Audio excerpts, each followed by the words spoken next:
News, दलित पीडित व शोषित जनतेचा खणखणीत आवाज।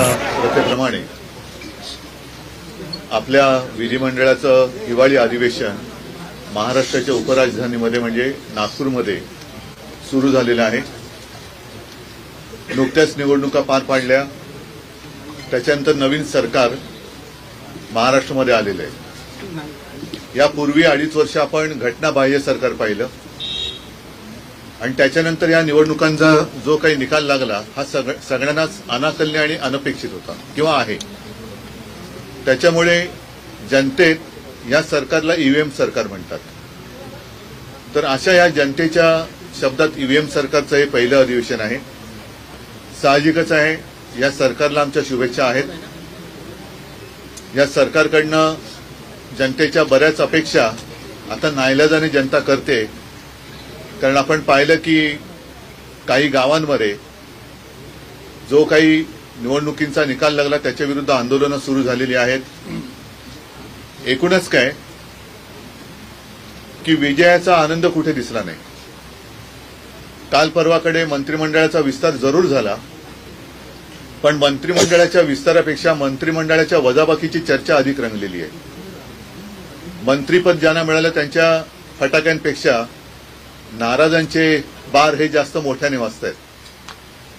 एक प्रथा असते की नवीन मंत्री झाल्यानंतर त्या मंत्रिमंडळाचे प्रमुख मुख्यमंत्री, माननीय मुख्यमंत्री आपल्या सहकाऱ्यांचा परिचय सभागृहाला करून देत असतात। मला असं वाटतं की ही पहिली वेळ असेल की ज्यांच्यावरती ढीगभर पुरावे असल्याचे पुरावे घेऊन आरोप केले, अनेकांवरती बरेचसे गंभीर आरोप केले गेले, त्यांच्यावरती ईडी इन्कम टॅक्सच्या धाडी पडल्या, त्यांचा सगळ्यांचा माननीय मुख्यमंत्र्यांना त्यांचे सन्माननीय सहकारी म्हणून राज्याचे मंत्री या नात्याने ओळख करून द्यावी लागली, परिचय करून द्यायला लागला। हे कोणतं सरकार आहे, कसं सरकार आहे? आणि माननीय मुख्यमंत्र्यांनी एक काळ असा होता की आपद धर्म काय शाश्वत धर्म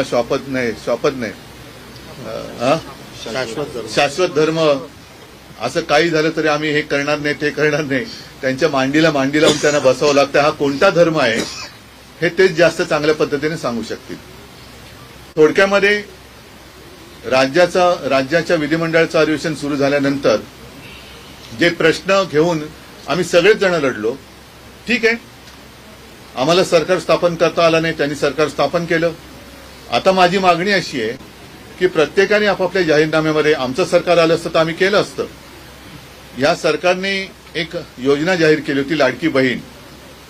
आता लाडक्या बहिणीपेक्षा लाडके आमदार ज्यांना मंत्रिपद मिळालेत आणि नावडते आमदार अशीच चर्चा जास्त सुरू झालेली आहे। त्या लाडक्या बहीण योजनेचे पहिल्या 5 महिन्याचे मला असं वाटतं पैसे हे माता भगिनींच्या खात्यामध्ये जमा झाले, जवळपास 7,500 रुपये हे जमा झाले। दरम्यान निवडणूक आयोगाच्या माध्यमातून असं मला वाटतंय की पुढचे पैसे वाटायला लागू नये म्हणून या सरकारने स्थगिती आणली। आता निवडणूक झालेली आहे, आचारसंहिता संपलेली आहे। जसं निवडणुकीच्या आधी महिलांची मतं मिळवण्यासाठी ही योजना आणली गेली आणि त्यांच्या खात्यामध्ये पैसे दिले गेले, ती योजना तात्काळ सुरू केली गेली पाहिजे।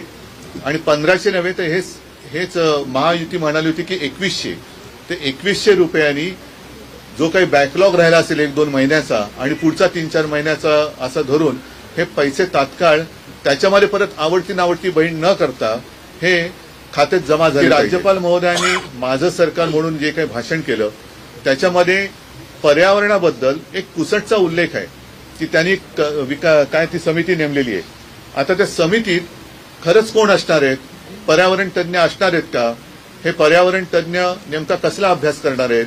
आणि या पर्यावरण तज्ज्ञांनी केलेल्या सूचना हे राज्यपालांचं सरकार ऐकणार आहे? मुळामध्ये अधिवेशन सुरू झाले, पण हे बिनखात्याचे मंत्री अद्याप खातेवाटप झालेले नाहीयेत। ही नेमकी जबाबदारी कोणावर आहे, काय आहे? का नुसतं एक गंमत म्हणून हे अधिवेशन घेतलं जाते? असं जर का असेल तरी लोकशाहीची थट्टा आहे। मला असं वाटतं की लवकरात लवकर खातेवाटप व्हायला पाहिजे होता, कारण एवढं राक्षसी बहुमत मिळाल्यानंतर एकतर मंत्रिमंडळ स्थापन करण्यासाठी किंवा मुख्यमंत्र्यांच्या शपथविधीसाठी वेळ लागला, मंत्रिमंडळ विस्तारासाठी वेळ लागला. विस्तार झाला तरी देखील अजूनही खाते वाटप झालेलं नाही.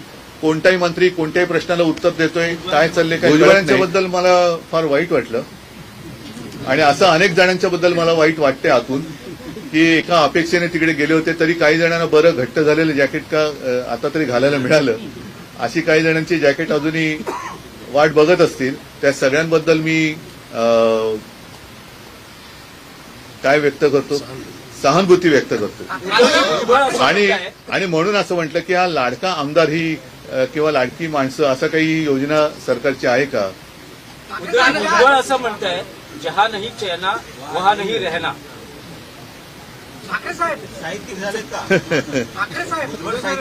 काय झालेलं आहे की या सरकारची झालेली दैना, त्याच्यामुळे तिकडे काही चैना महिना काही होणार नाहीये.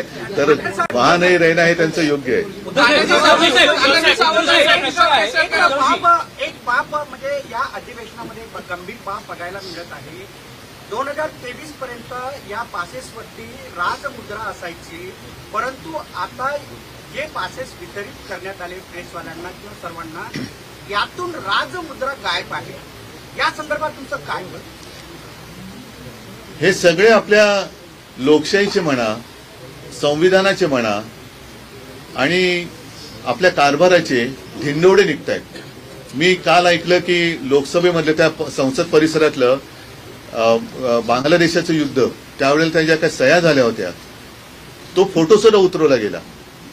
आता तो फोटो का उतरवला? हे आपल्या देशाचं शौर्य होतं ना. ते काही आपले सैनिक तिकडे शहीद झाले, त्याच्यानंतर आपल्या हिंदुस्थानने पाकिस्तानवरती तोंडी नव्हे तिकडे जमिनीवरती मिळवलेल्या त्या विजयाचं शौर्याचं प्रतीक होतं. तोंडी बोलणारे खूप आहेत, हम पाकिस्तान में घर में घुसकर मारेंगे, अरे मारेंगे कसले, जाकर केक खा के आते, पाकिस्तान में घुसेंगे और केक खा के आएंगे. पण तेव्हा पाकिस्तान म्हणजे आत्ताचा बांगलादेश जेव्हा पाकिस्तान होता तेव्हा पाकिस्तानात आपल्या हिंदुस्थानच्या फौजा इंदिराजींनी घुसवल्या होत्या आणि त्या घुसवून बांगलादेशाला वेगळं केलं होतं, स्वातंत्र्य मिळवून दिलं होतं आणि पाकिस्तानावरती विजय मिळाला होता. त्या विजयाचं प्रतीक असलेला तो फोटो काढून तिकडे कोणाचा फोटो लावणार आहात? आणि ते जर का ही लाज लज्जा शरम जर का या सरकारला नसेल, या म्हणजे इथल्या काय तिथल्या काय, तर या राजमुद्रेचं काय? राजमुद्रा ही असलीच पाहिजे. आमचा व्हिडिओ जास्तीत जास्त लाईक करा, शेअर करा आणि आमचं YouTube चॅनल सबस्क्राईब करा. धन्यवाद.